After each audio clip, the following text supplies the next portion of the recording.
Hello guys, uwi na tayo guys. Tayo lang mag-isa doon. May multo yata doon.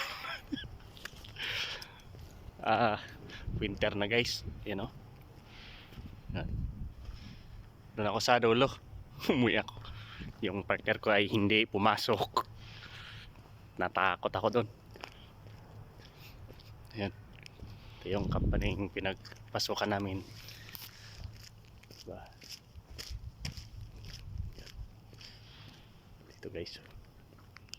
Sila walang pasok. Dalawa kami pinapapasok, kaso ang problema, masakit ng ipin ng kasama ko. Dapat 8 hours na yun. Yan. Kaya uwi na lang tayo guys. Mahirap yung magtrabaho mag-isa. Walang man lang may nag-ano sa atin. Yan guys, so, walang araw, alas 10 na ng umaga. Yun yung pags na.